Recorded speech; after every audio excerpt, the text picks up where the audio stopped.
Hello, I'm Steve Follen, and on this week's Weird Week from Newslite TV, we're pigging out, swimming out, and passing out.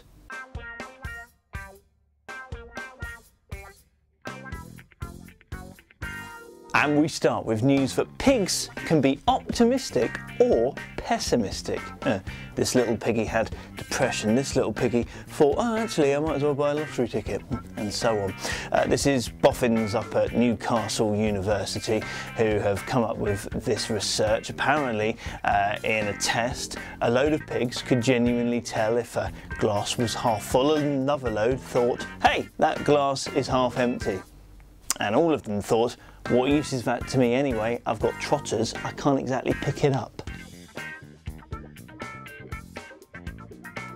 A diver at a UK aquarium is getting unwanted attention from a female shark. This is Martin, he works at the Sea Life Centre in Blackpool. He jumps in his wetsuit into the tank, and no sooner has he done so than 2-metre long bowmouth shark Betty, brilliant, comes up to him. Starts nuzzling him, rubbing up against him, nibbling his arm. Presumably Betty doesn't have the biggest teeth. Now why does she do this? Well, it turns out it's because Martin has a pin in his arm, like a metal pin from an accident he had. Now, it's not because Betty's going, oh Martin, you had an accident, you're so manly. What? No, it's because sharks have these little pores around their snouts which can pick up electro impulses. Okay, so even if it's 1/1000th of a volt, a shark will go, oh, what was that? And so every time his arm moves, this thing is actually sending out a little electrical charge. And that's what Betty is actually attracted to. That's what she's going for. I didn't know that about sharks, by the way. That's kind of cool. It means sharks are very handy to have around when your remote battery runs out and you're going through your man drawer. You know how you always have like dead batteries in there because you can't quite figure out what to do with them, and then you're going, oh, is this one dead or is this one live? And don't stick them on your tongue. Get the shark round. Psychologists this week have proven that women are just attracted to men who wear red.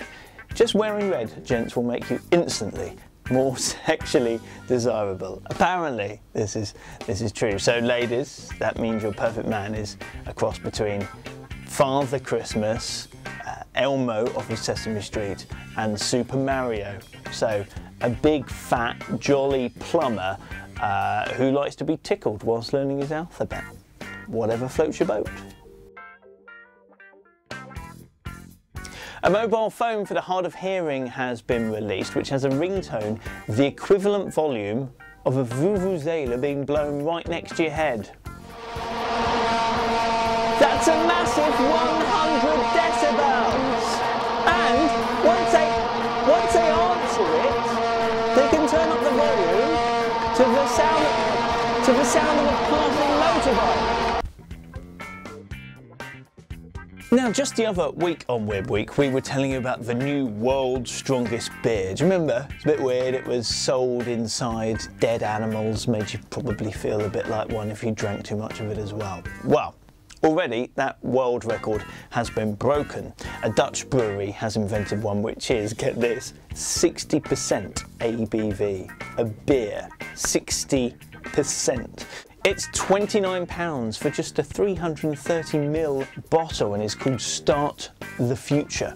Although frankly, if you let me near it, I think it might well be the beginning of the end.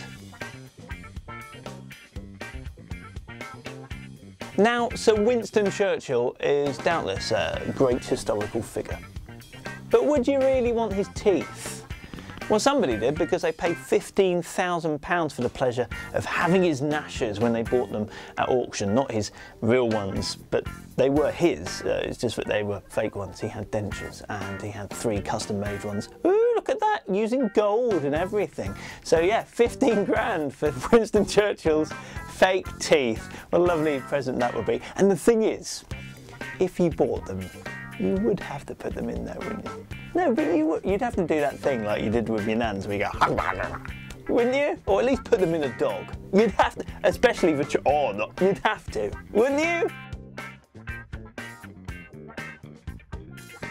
That's your lot. I'm Steve Follen. Ta very much for joining us. You can get more weird news across the week at newslite.tv.